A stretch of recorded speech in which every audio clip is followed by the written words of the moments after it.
Hi, T.O.T. Carlson here, and a cult classic from the 1990s has arrived on 4K courtesy of Arrow Video, quickly becoming one of my favorite boutique labels when it comes to home video releases.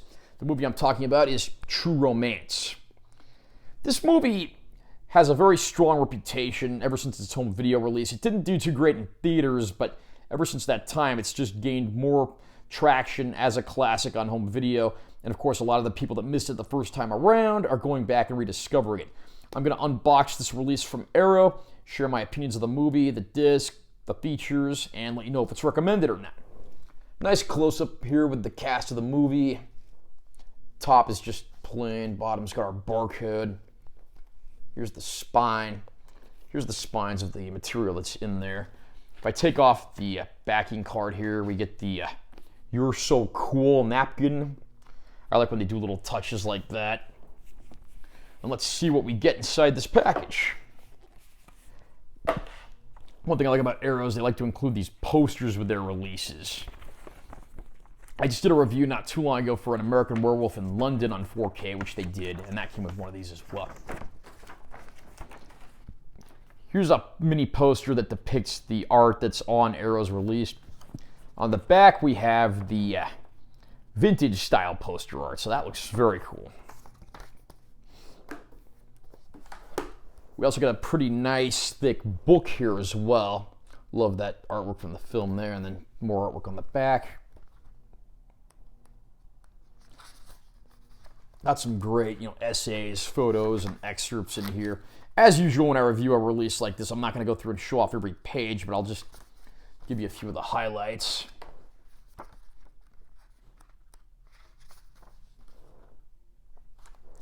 Yeah, I really appreciate when home video companies go the extra mile like this and give audiences something like this that they can enjoy. Really do these films justice. So that's a major plus in my book.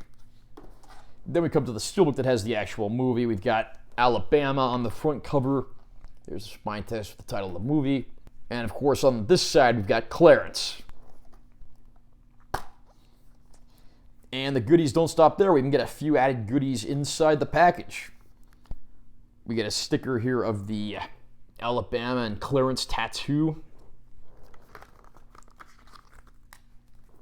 We get some art cards as well. And they all have the same thing on the back, so I'm not going to show that part off for each card. I'm willing to bet these are probably like smaller reprints of the lobby cards that were used at the time.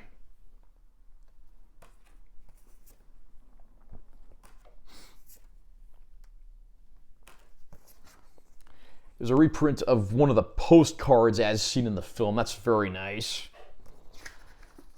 And then there's also a mini poster included for the Coming Home in a Body Bag fictional movie that's seen in the movie. And of course we have our discs. Here's our 4K disc.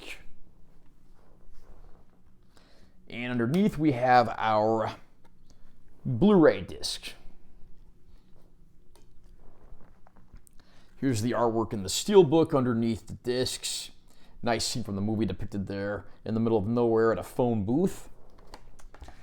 And I will read the description of the film as follows from the backing card. Stealing, cheating, killing. Who says romance is dead?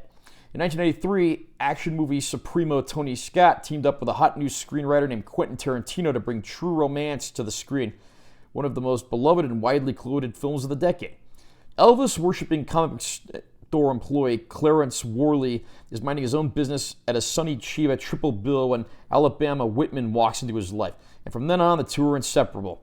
Within 24 hours, they're married and on the run after Clarence is forced to kill Alabama's possessive, psychopathic pimp.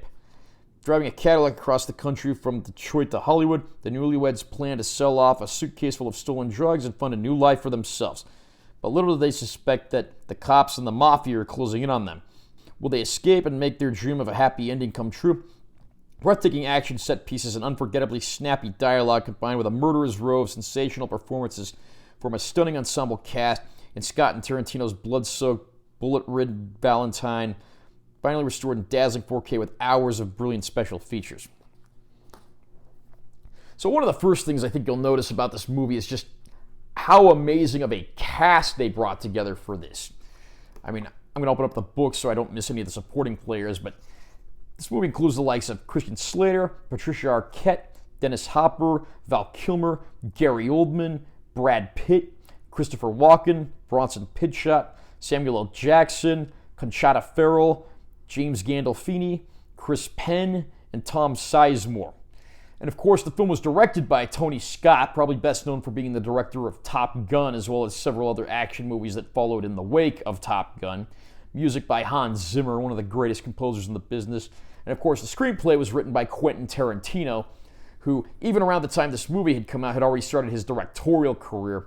This came out, I believe, about a year after Reservoir Dogs was released, but of course a year before Pulp Fiction came out and he became a household name. The performances in this movie are absolutely fantastic. I mean, just seeing the chemistry between Patricia Arquette and Christian Slater and the relationship that these two form is fantastic and worth the price of admission alone. And you got supporting parts, including the likes of Dennis Hopper playing the estranged father of Christian Slater's character. Samuel L. Jackson appears in a minor part. And, I mean, it just keeps coming. And it's amazing the film didn't do better on its initial release due to the sheer star power of the cast. But it's well written with very snappy dialogue, which is, of course, is a characteristic of the work of Quentin Tarantino. When you start getting into slightly more action-packed moments, knowing you've got Tony Scott at the helm is a definite plus. I obviously did not see this movie when it first came out. This came out in, I believe, 1993, and I would have been like 8 or 9 years old at the time, and I highly doubt my parents would have taken me to an R-rated movie if I'd asked them. But it's really stood the test of time, and a lot of people are rediscovering it for the lost classic that it is, and I'm glad to see that it's in the hands of Arrow Video for its 4K debut. As far as the picture quality goes on this disc, it's nothing to scoff at. Arrow has done a bang-up job bringing this one to the ultra high-def format, and from start to finish, it looks absolutely incredible. When you get like old movies that are personal favorites that come onto a new format, whether they're going to get the justice they deserve or not is always debatable, but Arrow always does a fantastic job. I mean, they've quickly joined the ranks of companies like Criterion in terms of my favorite home video distributors. You won't be let down by what you see here image quality-wise if you're a fan of the film. Bonus features, there are a ton of them to be had here. I'm just going to show you the backing card one more time so you get an idea of some of the stuff that's here. I mean, I've looked through the disc a little bit, and I've even still barely scratched the surface of what's on here. I mean, I did watch some of the deleted scenes, and it's nice to see some of the stuff that didn't make it into the final movie. But fans of the movie will be busy for a while with all these bonus materials. I can't say for sure if anything in here is new to this set or not, or if there's anything missing from any older releases, but the fact of the matter is there's a lot of stuff here, and it's going to keep you busy for a while. Are you a fan of true romance, and where would you rank this in the filmographies of Tony Scott and Quentin Tarantino? Comment down below and let me know what you think. Also, remember to subscribe to this channel for more content, because I'm always posting new videos. And make sure you give this one a like if you found it helpful. I'm Taylor T. Carlson. I'll see you next time.